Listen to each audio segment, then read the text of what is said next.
محترم حاضرینو، ستاسو په حضور کې ما د پیغمبر علیه الصلاۃ والسلام یو حدیث مبارک پیش کې. د دې حدیث راوی حضرت عبدالله بن مسعود رضی الله عنه د غالبا حضرت عبدالله بن مسعود د پیغمبر علیه الصلاۃ والسلام یو خاص مجلس او داغه حال را نقل کړي چې ورځ پیغمبر علیه الصلاۃ والسلام د صحابه کرامو په مابین کې یو آیات تلاوت کړي.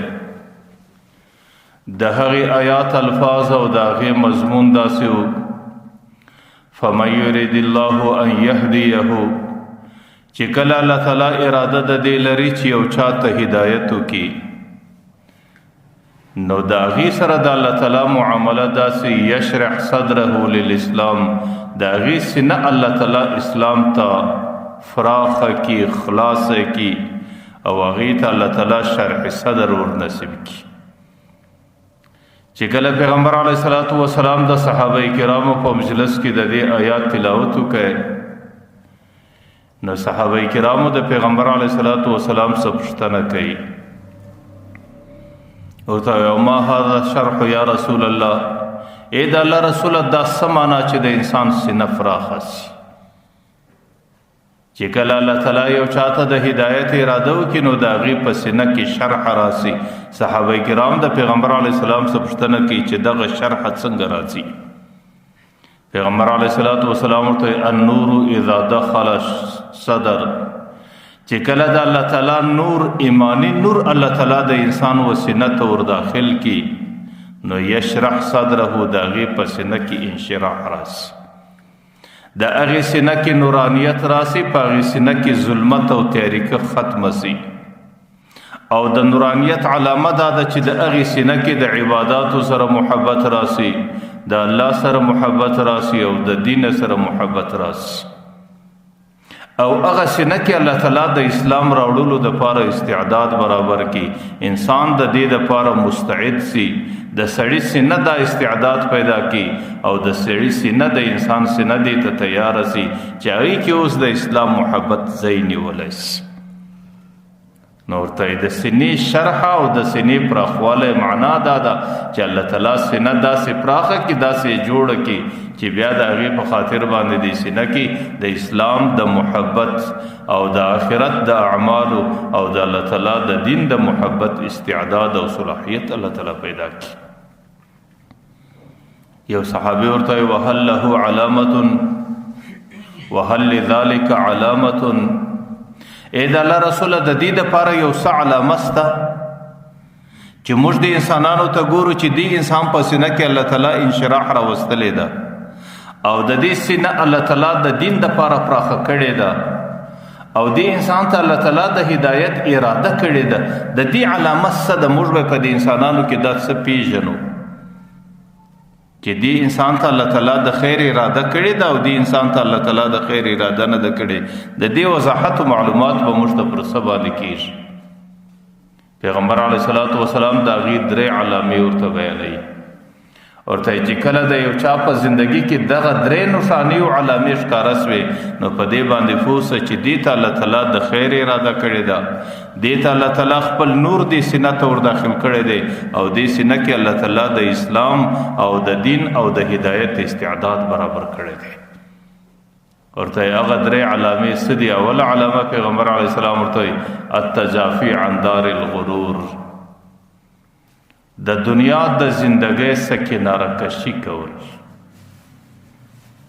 دنیا څه ده؟ د دوکې کور دی. دنیا څه ده؟ دنیا دوکه ده. او دنیا څه ده؟ دنیا صرف یو منظر دی. دنیا څه ده؟ دنیا صرف یو د خوب زندگی ده. د دغه زندګۍ څخه، د دغه منظره څخه، د دغه دوکې څخه، د دې څخه داسې لړ ځان یو طرف ته کول. اول انابت الى دار الخلود، چې کم همیشه کور دی، کم دایمی کور دی، او کم د اوږدې زمانې کور دی، هغې ته لږ ځان متوجه کول، د هغې طرف ته خپل فکر او خپل عبادت او خپل طاعت او د زندګۍ محنت هغې طرف ته راګرځول. دا یې دویم علامه ده.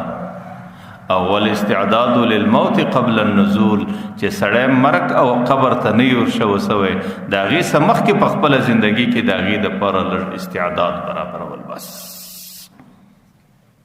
نو اوله علامه د هغې دا بلل کیږي چې سړی د دارالغرور او د دوکې د کوره څه ځان ګوري، د هغې څه لږ کناره کشي کوي. او دویم علامه د هغې دا ده چې د آخرت او د خلود او د همیشه کور دپاره لږ توجه کول.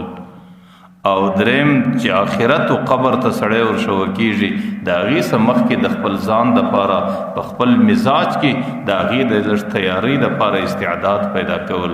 ورته دا علامې د دې دي چې دې بنده ته الله تعالی د خیر اراده کړې ده، دې بنده ته الله تعالی د هدایت اراده کړې ده، او د دې بنده په سینه کې الله تعالی انشراح او پراخوالی راوستلی دی.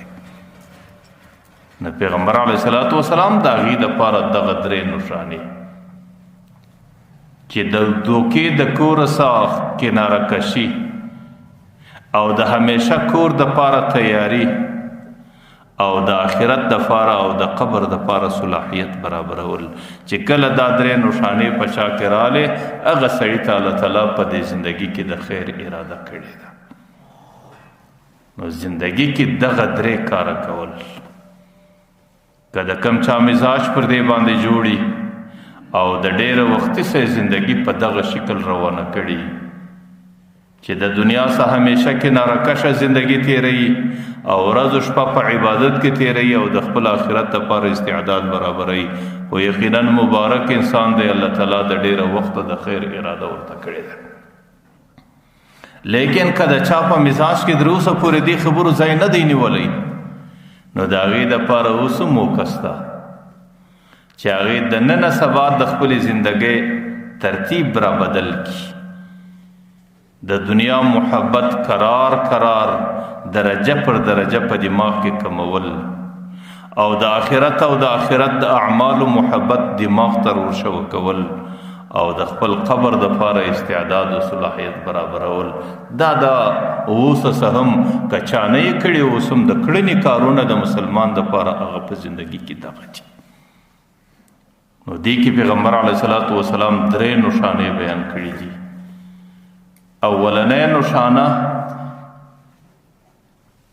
التجافی عن دار الغرور، د دوکې د کور څخه ځان لرې کول.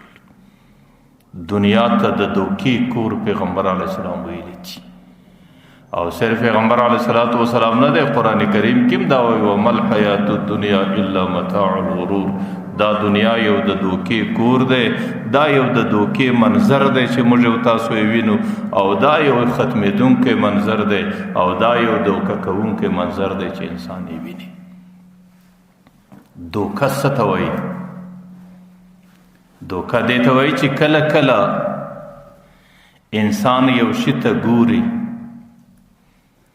او چې کله هغه شي ته انسان ګوري نو ظاهرا هغه شی انسان ته ډیر خوشنما او ډیر ښایسته ور معلومیږي، او چې کله انسان ته هغه شی ډیر خوشنما او ډیر ښایسته ور معلومیږي نو د انسان ډیر ځله زړه غواړي چې هغې له لاس وروړي او ځان ور ورسوي. لیکن په حقیقت کې هغه شی د ده دپاره تباه کوونکی که لاس وروړي، د ده دپاره ختموونکی، د ده دپاره بیکاره کوونکی. نو د دې معنا دا چې دا سړی په دې شي باندې دوکه دی. دغه رقم دنیا کې چې څه دي، د سړي زنانه ده، د سړي بچي دي، د سړي کور دی، د سړي مال و دولت دی، د سړي تجارت و منصب دی، دا ټول دوکه ده.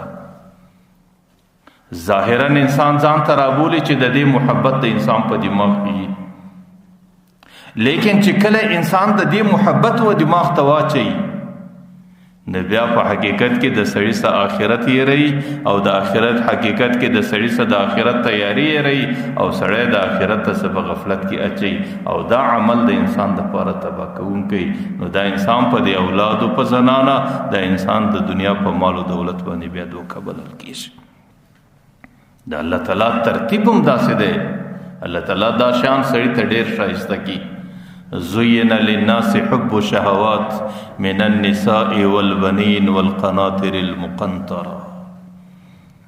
الله تعالی زنانه سړي ته ډېر ښایسته کی الله تعالی اولاد سړی ته ډیر خوږ کی، الله دنیا او تجارت سړی ته ډیر محبوب کی، الله تعالی منصب او شهرت او عزت انسان ته ډیر محبوب کی. حالانکه دا ټول د الله تعالی د طرفه امتحان دی چې د دې کورو په خاطر، د دې بچانو په خاطر، د دې مال او دولت د تجارتو په خاطر انسان د آخرت څخه په کومه درجه کې غافل کیږي او انسان سره الله تعالی او د آخرت وعده او د جنت کورونه، د جنت زنانې، د جنت بچي د انسان سره څنګه یریش. نو چې کله انسان هغه الله تعالی پر هر منزل باندې دوکه کوي، ډیر ځله الله تعالی انسان ته ترتیب داسې جوړ کی چې انسان کله د دنیا په دغه دوکه کې روان دی، د زنانې محبت دی، د بچی محبت دی، د تجارت محبت دی، د دکاندارۍ محبت دی، د مال او د دولت محبت دی. دی محبت کې چې سړی ځي چې په کوم ورځ سترګې پټې سوې دا محبت ختم سو، دویم قدم، اول قدم دلته دی، دویم قدم په جهنم کې دی. بس پیغمبر علیه الصلاۃ والسلام حجبت النار بالشهوات، د دنیا شهوتونه، د دنیا لذتونه، د دنیا خوندونه دا پرځای کوا چې کله دی فایته ورسول په غبل ور جهنم دی. بس وحجبت الجنه بالمکاره، او دنیا جنت دا بیا د انسان سره په امتحاناتو باندې پړته. دنیا کې امتحانات دي، په دنیا کې تکلیفونه دي، په دنیا کې مشقت ده، په دنیا کې مصیبت ده، په دنیا کې ستړی ده، په دنیا کې امتحاني زندگی ده. چې کله سړی په دغه امتحاناتو کې روانه سي، دې طرف ته دی د بچیو د زنانې محبت رابولي او آخرت در سیری، لیکن ته د دې امتحان سزا ګورې. دی طرف ته د مال او دولت دی طرف ته رابولي چې آخرت هر څه در سیری، لیکن دا غي څه ته ځان ګورې. دی وخت کې د قومیت او عصبیت رابولي، دی وخت کې د منصب او عزت رابولي، او دا د ټول ودې شي ته متوجه کوي او تا باندې داسې دوکه راولي چې ستاسو آخرت ير کی، چې دغه دوکې او دغه امتحاناتو مقابله دی وکړه چې په کوم ورځ دغه مقابله خلاصه سو، دویم قدم جنت دی. پیغمبر علیہ الصلوۃ والسلام حجبت النار بالشهوات وحجبت الجنه بالمکاره.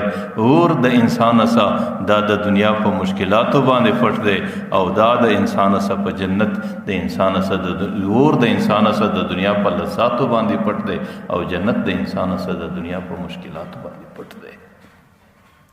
زکات د دنیا زندگی د امتحان زندگی ده. نو پیغمبر علیه الصلاۃ والسلام چې کم چاته الله تعالی د خیر اراده کړي، دا غي اوله نشانه پیغمبر علیه السلام دا بیان کړي ده، التجافی عن دار الغرور، د دنیا څخه کناره کشي کول. او سوال دا دی چې انسان د دنیا څخه کناره کشي څنګه وکړي؟ آیا سړی دنیا بالکل فریج دی؟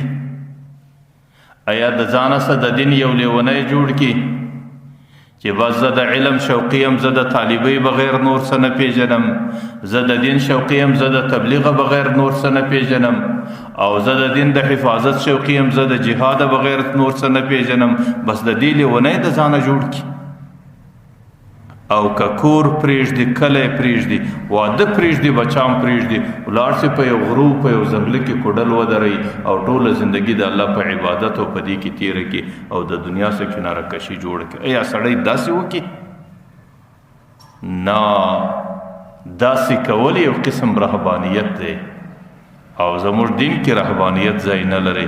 پیغمبر علیه الصلاۃ والسلام لا رهبانیت فی الاسلام، په دین کې دا طریقه نشته چې مواده کوا، مد بچانو لحاظ ساته، مد کور خدمت کوا، مد بچانو حفاظت کوا، ته ولاړ شه په یو غره کې کښېنه، ولې زه دین کوم او ته دیندار ځان جوړو. دا زموږ د دین طریقه نه ده، بلکې زموږ د دین طریقه دا ده چې دې دنیا کې زندگی په هغه شکل باندې تیرول چې کم شکل پیغمبر علیه الصلاۃ والسلام کړی دی. پیغمبر علیه الصلاۃ والسلام ودونه هم کړی دي، د زنانو سره زندگی تیر کړی ده، لیکن د زنانو محبت د آخرت پر محبت غالب کړی نه دی. پیغمبر علیه الصلاۃ والسلام بچی پیدا کړی دي، د بچانو روزنه کړی ده، د بچانو سره محبت کړی دی، لیکن پیغمبر علیه السلام د بچانو محبت ته د آخرت پر محبت باندې غلبه نه ده ورکړې. پیغمبر علیه الصلاۃ والسلام تجارت کړی دی. پیغمبر علیه الصلاۃ والسلام د دنیا سره تعلق راغلی دی. پیغمبر علیه الصلاۃ والسلام د ژوندۍ هر شعبه پر مخ باندې وړې ده، لیکن په هغه شعبو کې پیغمبر علیه الصلاۃ والسلام د دنیا او حالاتو ته د آخرت پر حالاتو باندې ترجیح نه ده ورکړې. دغه هغه طریقه ده چې زندگی به د پیغمبر علیه الصلاۃ والسلام پر نقشه باندې، چې پیغمبر علیه الصلاۃ والسلام د دنیا سره څنګه معامله کړې ده او پیغمبر علیه الصلاۃ والسلام دنیا ته په کوم نظر باندې کتلې دي. د پیغمبر علیه الصلاۃ والسلام د پیغمبر علیه السلام طریقه دا د دې امت د لپاره مشعل راه دی، دا د لارې څراغ دی. په هر تیاریکی کې چې د پیغمبر زندگی د سړي سره یې هغې داسې دی لکه څراغ، او په هر تیاریکی کې چې د سړي سره څراغ ورسره یې بیا سړی مشکل کې نه راوخی کیږي. ځکه د دې امت دپاره بهترین زندگی، د دې امت دپاره کامیاب زندگی، د دې امت دپاره د ژوند ښه نقشه هغې صرف د پیغمبر علیه الصلاۃ والسلام په زندگی کې ده. پیغمبر علیه الصلاۃ والسلام چې الله تعالی د دنیا ته راواستوی، د پیغمبر علیه الصلاۃ والسلام د راستولو سره سره الله تعالی دستی پر عرش باندې دا ورسره ولیکل جعل الذلة والصغار على من خالف امری.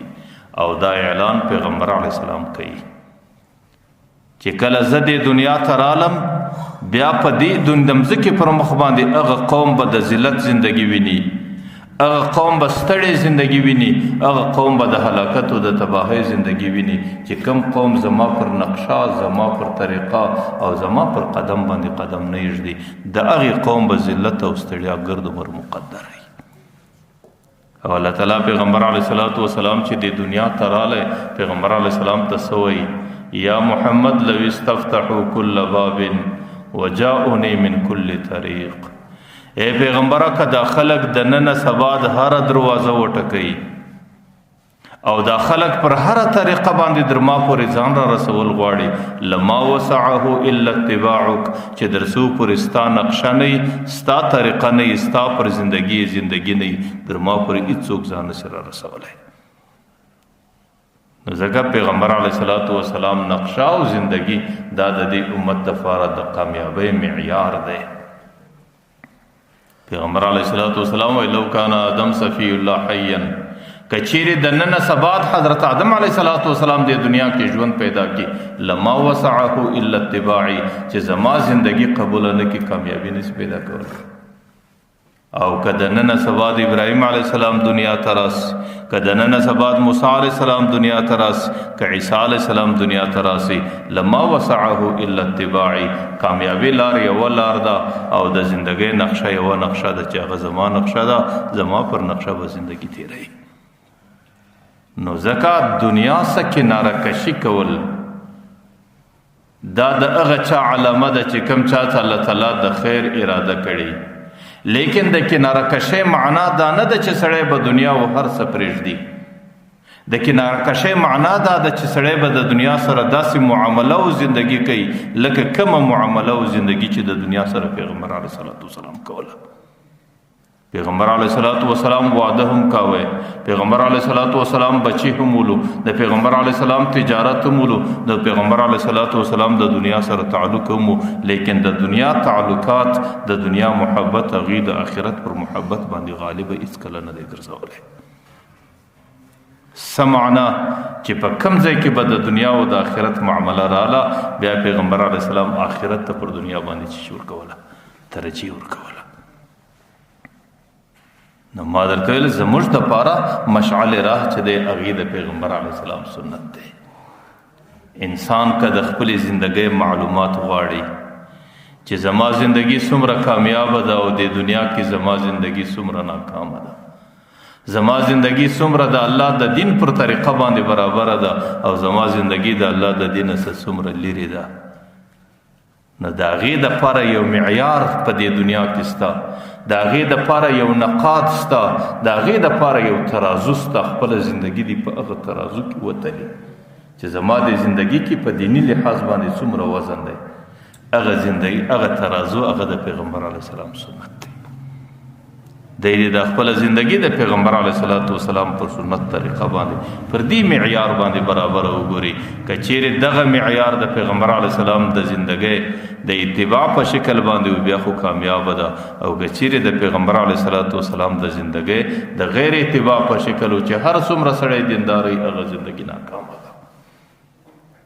امام مالک رحمه الله لیکلی دی چې کله پر انسان باندې دنیا کې مشکلات او امتحانات راس نو بیا د امتحاناتو صدوتلو د پاره یو لار په دې دنیا کې ده، لکه د حضرت نوح علیه السلام پر مځکه په زمانہ کې پر دې مځکه باندې اوبه راغلې او 6 میاشتې ټول مخ د مځکې اوبو نیولې، هلته د نجات یو لار و چې د نوح علیه السلام کښتۍ و. بس چې کم څوک په دې کښتۍ کې سپاره سو هغه نجات پیدا کړي، او چې کم څوک د کښتۍ صفات سو هغه غرق سلو.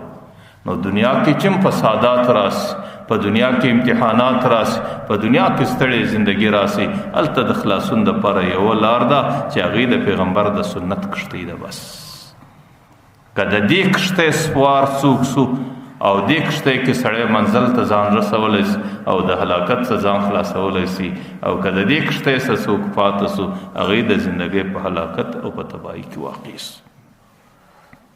حضرت جنید بغدادي رحمه الله ته یو مرید رالی، د اصلاح په خاطر باندې رالی، هغه 10 کاله د حضرت جنید بغدادي رحمه الله سره تیر کړ. 10 کاله بعد بار زړه غوښتی چې بس زه رخصت اخلم. حضرت جنید بغدادي رحمه الله ته رالی، ورته حضرت زه خو په ډېره لو تمه باندې رالم او د ډېرو لیرو علاقو سره رالم او ډېر سفرونه مې برداشت کو او د کور سره مې ډېره لرې زندگی تیره کړه، په دې خاطر باندې چې ستا په صحبت کې څه ووینم. لیکن په دې 10 کاله کې مې نه یو کرامت ولیدې، نه مې ستا یو خارق العادت کار ولیدې او نه مې ستا یو بل کمال ولیدې. نو زه برته د ناامیدۍ په شکل باندې خپل وطن لځم. حضرت جنید بغدادي رحمه الله ورته سړی زه به یوه خبره درته وکړم. هغه ویې ورته دې 10 کاله زندگی کې د زما په ژوند کې یو ورځ یا په شپه کې یا سهار او ماښام د پیغمبر د سنتو مخالفت ولیدې؟ او ورته نه مې دی لیدلی. ورته زما دی په الله قسمي که در دغه لوی کرامت او در دغه لوی بزرګي او در دغه لوی ولایت د مځکې پر مخ باندې ستا چې د سړي زندگی د پیغمبر پر سنت طریقه برابروي. بس ورته دغه هم کرامت دی، دغه هم ولایت دی، دغه هم بزرګي ده، دغه هم ښه زندگی ده چې الله تعالی ماته 10 کاله مسلسل د پیغمبر پر سنت طریقه زندگی را نصیب کړه. حضرت بایزید بستامی رحمه الله لیکلی دي چې ما 40 کاله د خپل نفس خلاف مجاهده وکړه چې زه خپل نفس را کنټرول کم او خپل نفس د ګناه سره وګرځوم. ورته په دې 40 کاله کې د ټولو صدرنه مجاهده پر نفس باندې هغه د سنت طریقه ده چې سړی زندگی پر سنت طریقه باندې روانه کی، دا د ټولو مجاهدو سر دی او دا هغه شی دی چې پر نفس باندې د ټولو درنه ده. نفس انسان دې ته نه پرېږدي چې د سړي زندگی د پیغمبر علیه الصلاۃ والسلام پر سنت طریقه برابر شي. حضرت مجدد الفسانی رحمه الله عجیب خبره لیکلې، هغه ګوره دا ښکاره خبره ده چې په خپل مزاج باندې عبادتونه کول، په خپل مزاج باندې وظیفې کول او په خپل مزاج باندې دینداری کول دا ډیر اسانه کار دی. په دې خاطر د دې سره نفس کله کله نور چاغیش او د دې سره نفس کله کله د انسان هغه نور سرکشه کیش او په دې سره په نفس کې چاغواله او سرکشي کله کله نور زیاتیش. لیکن کسړی دا غواړي چې خپل نفس کنټرول کی او خپل زندگی د ګناه سره وګرځي او خپل نفس د ځان د لپاره تابع کی، دا هو د ټولو څخه بهترینه طریقه د پیغمبر علیه السلام سنت دی. چې کله زندگی د پیغمبر علیه السلام پر سنت طریقه روانه شوله، د دې څخه هم نفس کنټرولیږي، د دې څخه هم نفس تابع کیږي او د دې څخه هم نفس د انسان په کنټرول کې راځي او د دې څخه هم نفس سړی د ګناهونو د بدو اعمالو سره ګرځولی شي. حضرت مجدد الفسانی رحمه الله لیکلی دی چې د پیغمبر علیه الصلاۃ والسلام سنت دی امت ته عجیب نعمت دی چې کله سړی د غرمې په وخت کې یو 10 دقیقې نیم ساعت هغوی صرف په دې نیت باندې آرام کوي چې دا د پیغمبر علیه صلات وسلام سنت دی او قیلوله ده. او زه دا یوه خبره کوم، قیلوله د پیغمبر علیه صلات وسلام دا د زیواله څه مخکې ده. د زیواله څه مخکې لږ ساعت کوي سړی په دې نیت باندې پرېوځي چې پیغمبر علیه صلات وسلام په دا وخت کې پرېوتلی دی، زه د پیغمبر علیه السلام د غرمې سنت پر ځای کوم. نو بیا چې د غرمې پر دغه قیلوله او خوب باندې الله تعالی دې بنده ته کوم ثواب ورکوي، نورو امتونو قومونو ته د ټولې شپې پر عباداتو نه ورکوئ چې هغوی به ماخستن پر عبادت باندې ودرېدی، در سهاره پورې به عبادت کوئ. هغې قومونو ته الله تعالی پر دې دومره عبادتو باندې دومره ثواب نه ورکوئ لکه دې امت ته چې الله تعالی صرف د پیغمبر پر سنت ورکوي. نو زه دا وایم چې د پیغمبر سنت دا د دې امت هغه بهترین معیار دی او دا د کامیابی او د دې امت د عزت لپاره بهترینه طریقه او نقشه ده. حضرت حذیفه رضی الله عنه د پیغمبر علیه الصلاۃ والسلام صحابي دی، هغه د فارس طرف ته راغلی، د وفد په شکل د فارس د بادشاه دربار ته راغلی. چې کله د فارس د بادشاه دربار ته راغلی نو د هغې په دربار کې غټه میلمستیا جوړه، د بادشاه د وزیران د ټول ناست دي. چې کله پر دسترخوان باندې خوراک کوي نو حضرت حذیفه رضی الله عنه چې کله ډوډۍ راپورته کله چې کله خولې له وړي د هغې ګولې سه یو ذره پر دسترخوان باندې یاله شو. حضرت حذیفه رضی الله عنه دستي هغه ډوډۍ راپورته کړه دسترخوانه سه چې په هغې پورې یو څه خس و خاشاک یو خاوره شی ولو یا نه و، هغې صفا کله بره یې وخوړله. چې وڅنګ ته کوم ملګری ورته ناست دی هغې په دې وژه باندې دی پورې وایي الحضرت دا دې څه وکړو، دا د دې خلکو په دسترخوان ناست یو او موږ د دوی په دربار باندې کې ناست یو او د دې خلکو به پر موږ باندې د ډېرو نالیده خلکو نظر راسي، ځکه د دوی په مجلس کې د دوی په معاشره کې دغه عمل داسې ډېر کمزوری عمل دی. حضرت حذیفه باره ور باندې وخندل، قل اترک سنت نبینا لهؤلاء الحمقاء، ول د دې بېوقوفه انسانانو دپاره به موږ د خپل پیغمبر سنت پرېږدو. د پیغمبر علیه الصلاۃ والسلام طریقه دا وه، د پیغمبر علیه السلام سنت دا و او د پیغمبر علیه الصلاۃ والسلام زندگی دا وه چې کله به پر دسترخوان باندې ګوله یې لسوله پیغمبر علیه السلام هغه ګوله نه ضایع کوله، برته به یې راپورته کوله، برته به یې خوړله. که به چیرې پر هغه ګوله باندې یا خاوره لګېدلې وي یا به خاشه لګېدلې وه، هغه ګوله اوسه به یې هغه خاوره او خاشه لرې کوله، برته به یې خوړله. نو ورته زه د پیغمبر سنت د دې بېوقوفه انسانانو لپاره نسم پرېښولی. نن خو امت تباهی دادا، نن د امت هلاکت داده، نن د امت د ستړیا لوی سبب داده چې د امت نوجوان نسل چې په هر معاشره کې راسي د نورو قومونو په خاطر باندې چې هغوی به موږ ته په کم نظر باندې ګوري، بیا د دوی سره د پیغمبر سنت پاتې دي. حالانکه د پیغمبر سنت د دې امت لپاره کامیابی ده او چې سړی په خپل لاس باندې کامیابی پرېږدي او د کامیابۍ نقشه پرېږدي، بیا به هغه کم نصیبه کامیابی ته په کم شکل باندې ورسېږي. نن چې د امت نوجوان نسل کله یې سکول له ورځي کله کالج له ورځي، بیا دی لباس پرېږدي، د لباس بجای دی ټایي او پتلون چې د نور قومونو شعار دی هغه اغوندي، بیا دی پر دې مخ باندې ژیره د پیغمبر علیه الصلاۃ والسلام سنت نه پرېږدي. و یاره هلته هغه خلک ما ته په ډېر نالیده او په بد نظر باندې ګوري، و یاره د کالج ماحول دی، د یونیورسټۍ ماحول دی. چې کله هغه کم نصیبه مسلمان د نورو قومونو د دید په خاطر باندې د پیغمبر علیه الصلاۃ والسلام سنت پرېږدي، بیا خو مسلمان قوم مسلمان ملت هغوی د خپلې کامیابۍ نقشه پرېږدي او د کامیابۍ نقشه چې په خپل لاس باندې سړی پرېږدي نو هغه سړی به بیا په خپله زندګي کې د کامیابۍ تمه څنګه وکړي. نو زکات د پیغمبر علیه الصلاۃ والسلام سنت طریقه په هر ځای کې عملی کول. نو دنیا کې زندگی داسې کول چې د دنیا څخه کناره کشي کول، التجافی عن دار الغرور، چې کم چا په دنیا کې کناره کشي د دنیا څخه وکړه دا د الله تعالی د طرفه علامه د دې چې دې بنده ته الله د خیر اراده کړې ده. لیکن ما بار بار زه دا خبر راګرځوم چې د کناره کشي معنا دا نه ده چې د دنیا پرېږده، د کناره کشي معنا دا نه ده چې ته کور پرېږده، د کناره کشي معنا دا نه ده چې ته دکانداري پرېږده، د کناره کشي معنا دا نه ده چې ته تجارت پرېږده او د دنیا ګټل پرېږده. نه کناره کشي دا معنا چې دنیا کې زندگی د پیغمبر پر نقشه باندې تیر کړه. پیغمبر علیه الصلاۃ والسلام کورو بچی درلودل، پیغمبر علیه الصلاۃ والسلام تجارت درلوده، پیغمبر علیه السلام د دنیا سره تعلق درلوده، لیکن د دنیا تعلق پیغمبر علیه الصلاۃ والسلام د آخرت پر تعلق باندې غالب نه ګرځاوه. چې کله به د دنیا او د آخرت معامله رااله، د دنیا سره تعلق او د آخرت سره تعلق، بیا به د دنیا تعلق پر شا غورځوي، د آخرت تعلق به را پر مخ کاوي. دا د پیغمبر علیه الصلاۃ والسلام طریقه وه. نو دنیا کې د پیغمبر علیه الصلاۃ والسلام طریقه خپلول.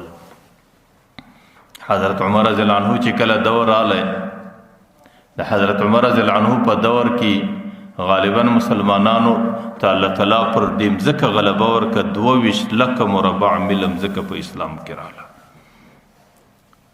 د روم او د فارس د قیصر او د قیصرا خزانه رااله، د سرو د سپینو په شکل باندې هغه په مسجد نبوي کې صحابه او تور تقسیمې دي د غنیمت په شکل.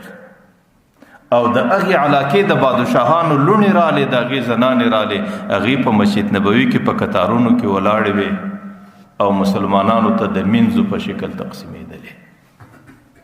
حضرت عمر رضی الله عنه چې د مال او دولت ته وکتل، حضرت عمر رضی الله عنه چې د اسباب ته وکتل او د دنیا ساز او سامان ته وکتل چې پر دې باندې څومره را ډیر، حضرت عمر رضی الله عنه دستي دعا شروع کړه، ولې یا الله زدا نه وایم چې ته د دې دنیا محبت زما زړه ته مه اچوه. یا الله دنیا محبت زما په زړه کې خامخا دی، ځکه زما په فطرت کې الله تعالی تا د دنیا محبت اچولی دی. ځکه ستا فیصله دا ده چې زین للناس من النساء حب الشهوات من النساء والبنین والقناطر المقنطره. یا الله د دنیا محبت خو تا فطرتن په ما کې ایښی دی. د دنیا سره می خامخا مینه ده، د زنانو سره می مینه ده، د بچو سره می مینه ده، د دنیا د کاروبار او د تجارت او د ګټې سره می مینه ده، محبت ده. نو زه دا دعا نه کوم چې الله دا زما د دماغ وباسه، دا ممکنه نه ده. الله تعالی تا دا زما په فطرت او په مزاج کې ایښی ده. لیکن یا الله زه دا دعا کوم چې الله د دنیا محبت دی او د دې په مقابل کې زما زندگی په آخرت کې د آخرت محبت دی. یا الله د دنیا محبت د آخرت پر محبت باندې غالب مګرځوه، چې کله پر ما باندې د دنیا علاقه راس او د دې په مقابل کې د آخرت علاقه راس، چې کله زما مخته د دنیا محبت راس او د دې په مقابل کې د آخرت محبت راس، یا الله د دنیا محبت د آخرت پر محبت باندې غالب مګرځوه. نبی حضرت عمر رضی الله عنه د ځان لپاره دغه دعا غوښته. نو د دې معنام دا ده چې کله انسان ته د دنیا محبت راځي، د دې په مقابل کې د آخرت تعلق راځي، او انسان دا دنیا د پریښولو معنا دا ده چې د دنیا په مقابل کې آخرت مه پریښول، بلکې د آخرت په مقابل کې دنیا پر شا کول. ګوره دا پر انسان باندې هر ځای راځي، دا کشمکش د دنیا او د آخرت هر ځای راځي. کله کله د انسان سترګې دي، هغه د یو شي په دید کې لذت غواړي، نو هغه دې ته مجبوره کوي چې سړی نظر وکم، لیکن د آخرت محبت دې ته مجبوره کوي چې د خپل نظر کښته کړي. اوس دې ځای کې د انسان زندگی امتحان کې راځي. کله کله د انسان ژبه د هغه څه ویل غواړي، لیکن هغه ویل د دې لذت خوند دی، دې ته په دې ویلو کې خوند دی، لیکن د آخرت لذت او محبت هغې د دې ژبې بندول غواړي. دې وخت کې انسان په امتحان کې راځي. کله د انسان غوږ د یو څه اورېدل غواړي، په دې کې د لذت خوند ویني او د دې سره د محبت دی، لیکن د آخرت د محبت تقاضا ده چې د غوږ بندول دي. اوس انسان په امتحان کې دی. نو زه دا وایم سترګه خامخا د دې سره محبت لري او ژبه د وینا سره محبت لري او دغه رقم غوږ د اورېدو سره محبت لري. کله کله په دې کې سړی ته لذت دی، کله په دې کې سړی ته خوند دی، لیکن د آخرت محبت سړی دې ته مجبوره کوي چې دا به کنټرولې، دا به محفوظه کوي. نو انسان په امتحان کې دی چې یاره د دې مقابله څنګه وکړم. خو زه د دې د مقابلې یوه طریقه وایم، هغه دا ده چې دا همت غواړي. بس ډېر نوجوانان هغوی کله په واټساپ باندې، کله په ټلیفون باندې بار بار مختلفې رابطې کوي. مولوي صاحب زما سترګې نه محفوظه کېږي، زما نظر نه محفوظه کېږي، ما ته یو دعا او ذکر راوښیه. مولوي صاحب زما ژبه زما په حفاظت کې نه وي، زما څه په دې ژبه باندې غیبت کېږي. مولوي صاحب زما غوږ زما په حفاظت کې نه دی، په دې باندې زما څه غلط سروزونه اورېدل کېږي. ته ما ته یو ذکر راوښیه، یو دعا راوښیه چې الله تعالی مې د دې ګناه څخه خلاص کړي. ګوره ښکاره خبره ده، نه په ذکر سړی خلاصېږي، نه په دعا سړی خلاصېږي. نه داسې ذکرونه شته، نه داسې دعا شته چې د هغې په زور باندې یا د سړي سترګو حفاظت وسي، یا د ژبې حفاظت وسي، یا د سړي د غوږو حفاظت وسي. د دې د حفاظت لپاره صرف یوه طریقه د خپل همت پر کار اچول، د دې شیطان ظالم مقابله کول، او په خپل همت باندې د شیطان مخ ته درېدل، او د شیطان ته جواب ورکول چې زه نه سترګه غلطه استعمالوم، زه نه ژبه غلطه استعمالوم، زه نه غوږ غلطه استعمالوم. د دې مقابله او د دې شیطان مقابله او د دې اندامو د ګناه څخه حفاظت، د دې یوه طریقه ده چې انسان به خپل همت پر کار باندې اچي. ګوره همت الله تعالی انسان ته ورکړی دی، د انسان په دې مزاج کې یو استعداد یو قوت دی. هغه علماو لیکلي دي همت داسې شی دی لکه ربړ چې کله نس لاس نه وروړي دومره دی هېڅ کار نه پکېږي، لیکن چې کله سره کش کې دومره سره غټېږي. تاسو ګورئ خلکو په دې دنیا کې په همت باندې څوک خلک په دنیا باندې په همت باندې سپوږمۍ ته پورته سو، او ما ورته خالي په همت باندې سترګه نسو محفوظه کولی. خلکو په دنیا کې په همت باندې څوک، تاسو ګورئ د دې ځای سره د په همت داسې جهاز جوړ کړئ چې هغه جهاز د دې ځای سره روان دی، نه ګنټې دی په هوا کې، په 1200 سپیډ کې، او رفتار په تیز رفتار کې دی روان دی، نه د ځمکې ته راځي، نه دی پر غلطه لار باندې ځي، او سړی در منزله پورې رسي. په چیش جوړ شو؟ د انسان په همت باندې جوړ شو. لیکن ما او تا په دې همت باندې خالي دا ژبه نوس کنټرولولی. نو ما درته ویل الله تعالی انسان ته همت ورکړی دی، او د دې خبرو په مقابل کې که سړی د شیطان مقابله کوي، او که سړی د سترګې حفاظت غواړي، او که سړی د ژبې حفاظت غواړي، که د سړي د خپلې زندګۍ د ګناهونو څخه حفاظت غواړي، د هغې دپاره به د دعاګانو په انتظار سړی نه کښېني، نه به د ذکرو وظیفو په انتظار کښېني. د هغې دپاره بهترینه طریقه خپل همت پر کار اچول. او ما درته ویل همت یو بهترین طاقت دی چې الله تعالی انسان ته ورکړی دی، او دا همت په بې ځایه کارو کې بچان استعمالوي. څوک یې په بازۍ کې استعمالوي، په بازۍ کې د همت په زور باندې ځان لوړ مقام ته رسولی. څوک یې په څه کې استعمالوي، څوک یې په څه کې استعمالوي، لیکن په کار دا دی چې ما ورته په دین کې استعمال کړو. هارون رشید بادشاه مخ ته یو سړی رالی، یو نوجوان رالی، بارای ورته بادشاه سلامت ما یو ډېر ښه کیل زده کړی دی. هغه ورته کیل دې څنګه زده کړی دی؟ پر ځای 3 ګزه واخوا ته ستن ودروه، زه د دې ځای څخه د سپڼسۍ ورغورځوم، د دې ستنې در سپم به اوسي. هارون رشید ډېر ورته حیران سو چې دا خو ډېره تعجب خبره ده. هغه سړي ته ویل ته خپل کیل او خپل کمال ما ته ښکاره که. هغې پر هغه ځای ستن ورته ودرولو، پر دې ځای ور ودرېدی، د سپڼسي سر یې ور وغورځوی، د هغه ستن سیده ووتې. هارون رشید ورته ویل دا دې څنګه کمال؟ بهرحال پر دې باندې ما ډېر محنتونه وکړو، پر دې باندې ما کلونه ریاضتونه وکړو، او پر دې باندې ما ډېر ځان ستړی کړی، د هغې څه وروسته مې بیا دې حد ته ځان ورساوه. نو په دې نیت باندې راغلی و چې بادشاه به ما ته پر دې باندې انعام راکړي. بادشاه چې کله د دروازې سیاسته بارای ورته ویل چې دې سړي ته به 100 دراهمه ورکړې، او د هغې سره به یو 10 چوټې پر دا سر باندې 10 غمچینې به یې ووایي. هغه باره ورته ویل په دې خو مې سر خلاصېږي. سړي ناولده کمال وکړې، پر دې کمال باندې انعام ورکول په دې مې سر خلاصېږي، لیکن په دې غمچونو مې سر نه خلاصېږي، په غمچینې باندې ولې وایي.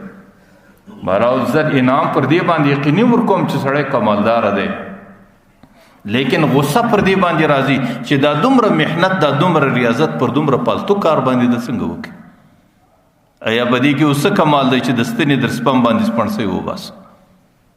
نو دا دومره عمر او دا قیمتي همت او دا دومره زمانه او دا دومره قیمتي وس و طاقت هغې دې ظالم پر دې باندې صرف کړي، د دې بجای چې د دین پر یو کار باندې صرف کړی وی او د هغې څخه مسلمانانو نفع اخیستی وی، دې کې به د څومره کمال وی. ځکه همت الله تعالی را کړی دی او د همت په خاطر باندې خپل همت پر دین باندې استعمالول. ځکه الله تعالی وایي والذین جاهدوا فینا چې کله ته همت وکې مجاهده روانه کې لنهدینهم سبلنا بیا لار زه درته خلاصوم. زه دا درته وایم چې دا په هر ځای کې پر سړي باندې امتحاني حالات راځي. په هغه امتحاني حالاتو کې باید چې سړی د خپل همت څخه کار واخلي او د همت په خاطر باندې سړی د ګناه سزا نه وګرځي او خپل زندگی د ګناه په ترتیباتو کې دوکه نه کړي. که یو سړی ظاهره خبره کوم، که یو سړی زندگی صفا کول غواړي چې زما په زندگی کې ګناه ده او زه د دې ګناه سه او زه د آخرت د خرابۍ سه نوجوان دی که هر څوک دی چې ځان راګرځي د هغې دپاره طریقه څه ده؟ د ټولو څه مخکې په کار دا دی هغې د خپلې زندګۍ کومې ګناوې چې درته ور معلومې دي د هغې یو فهرست ولیکي د ځانه سره چې زما څه په ورځ کې دغه ګناه کېږي، دغه ګناه کېږي، دغه ګناه کېږي، دغه ګناه کېږي، یا زما د سترګو څه دا ګناه کېږي، یا زما د ژبې څه دا ګناه کېږي، یا زما د غوږونو څه دا ګناه کېږي، یا زما د بدن د اندامونو څه دا ګناه کېږي. چونکې د په کلونو کلونو په دې ګناه باندې عادت شوی انسان دی، نو زه قطعا هغې ته دا نسم ویلی چې بس یو دم د ګناه پرېږده، یو دم یې نسي پرېښولی. قرار د ورځې چې مخکې دا ګناه زما څه 10 واره کېده، پر روانه ورځ کې به زه 8 واره کوم. چې کله یې څو ورځې 8 واره وکړه قرار را 6 ته کول، قرار 5 ته رسول، قرار 2 ته رسول، قرار ختمول. لیکن په دې کې به سړی ناامیدي نه کوي. کله کله به ته ګناه د پرېښولو اراده وکړې، لیکن په کومه ورځ چې تا پرېښې ده په هغه ورځ به دې شیطان برته په دې ګناه کې اخته کړي. لیکن د دې څه به سړی ناامیده کېږي نه، همت به سړی نه پوهېږي، د شیطان په مقابله کې به برته همت روانوي. مولانا روم رحمت الله علیه وایي این هم کن و آن هم کن، دا هم کوه د شیطان مقابله، لیکن که شیطان دوکه کې د شیطان په هغه ګناه کې اخته شوې هغه هم وکړه. لیکن چې کله شیطان دا ګناه در باندې وکړه د هغې ګناه څخه ورته استغفار او توبه وکړه، بیا خپل منزل روان که، بیا به د شیطان دوکه کې بیا یې روان که، بیا یې روان که. لیکن چې سړی مجاهده کوي د الله تعالی وعده ده د الله تعالی به یو ورځ سړي ته غلبه ورکوي او الله تعالی به یو ورځ سړي ته قوت ورکوي، الله تعالی به یو ورځ په دې سفر کې سړي ته کامیابي ورکوي. او چې کله په زندگی کې ګناه کمه سوه نو ګناه یو قسم ظلمت او تیاریکه ده، هغه تیاریکه ختمه سي. او چې تیاریکه ختم سي د سینې ته الله تعالی نور راولي. او اذا دخل النور انفسح الصدر، الله تعالی په دې سینه کې انشراح، انفساح، خلاصواله پیدا کی. او دا غي اول اثر دا دی التجافی عن دار الغرور، د انسان زندگی قرار د دنیا د محبت سره ټولې شي. زه یوه خبره درته کوم چې د ګناه په کولو کې کم لذت دی، خوند دی، چې زه بدنظري وکم دومره خوند دی، او چې زه کله غیبت وکم په دې کې دومره خوند دی، او چې کله زه سروز واورم په دې کې دومره خوند دی. چې کله سړی عادت سي د ګناه سره وګرځي، د الله په ذات مې قسمي په نه کولو کې د غومره زرچند خوند دی لکه په کولو کې چې څومره خوند. صرف موتا کې مشکل دا دی چې موتا دې سره ځان عادت کړی نه دی. د ګناه خوند داسې دی لکه د سړي دا بدن چې کاکي، او چې کاکي سړی ګروي دا ګرول خوند کوي. لیکن دا خوند ډېر عارضي دی، ډېر ژر ختمیږي. دا به یو سړی لیونی چې هغې په دې باندې خوشحاله دی چې زما بدن ډوله خارش او زه به دا بدن ګروم او پر دې ګرولو به خوند اخلم، بس دی په دا خوشحاله. لیکن که چیرې یو سړی همت وکړي خپل علاج وکړي او دته الله تعالی د خارشه څخه جوړ بدن ورکړي، بیا د خارش څخه په دې جوړ بدن کې چې څومره خوند دی په خدای قسم هغو نه زرچند خوند دی لکه په دې بدن ګرولو کې څومره خوند. په بدن ګرولو کې چې بدن بیمار وي د هغې په ګرولو کې خوند و، هغه صرف یو عارضي خوند و. لیکن چې سړی همت وکړي، علاج وکړي او د سړي بدن د دې ناجوړۍ څخه خلاص سلو او سړي بدن کې الله تعالی صحت راوستی، بیا چې په دې صحت کې څومره خوند دی هغه خوند بیا په هغه ګرولو کې نشته. هغې د غومره زرچنده خوند دی لکه په هغه ناجوړي کې چې د ده په بدن ګرولو کې څومره خوند. نو د دنیا خوند داسې عارضي خوند دی، د دنیا خوند دغسې پانی خوند دی، د دنیا خوند داسې ژر ختمېدونکی خوند دی. لیکن که دغه ژر ختمېدونکي خوند ته سړی چې بس دغه خوند دی دغه خوند باندې سړی عادي سي نو دا د انسان دپاره ناکامي او نقصان دی. لیکن که د دې خوند څخه سړی ځان وګوري او د دې بیمارۍ او د دنیا د محبت او د دې څخه کناره کشي وکړي او د ګناه څخه ځان خلاص کړي، سترګې محفوظه کړي او ژبه محفوظه کړي او غوږونه محفوظه کړي او د زندګۍ طریقه محفوظه کړي، بیا چې په دې حفاظت کې الله تعالی څومره خوند ایښی دی، بیا چې په دې کې څومره لذت دی او په دې کې د سړي د زړه څومره سکون او اطمینان دی، په خدای قسم چې د هغې درجه هغومره زرچنده ده لکه د سړي زندګي چې په ګناه کې څومره اطمینان پیدا کوي. ځکه چې کله الله تعالی انسان ته د خیر اراده وکړي، پیغمبر علیه الصلاة والسلام د هغې په سینه کې الله انشراح پراخوالی راولي او د هغې انشراحو د پراخوالي یوه علامه دا ده التجافي عن دار الغرور، بیا انسان د دنیا د محبت څخه قرار ځان راګرځوي. الله تعالی دې څو خبرو باندې د عمل کولو توفیق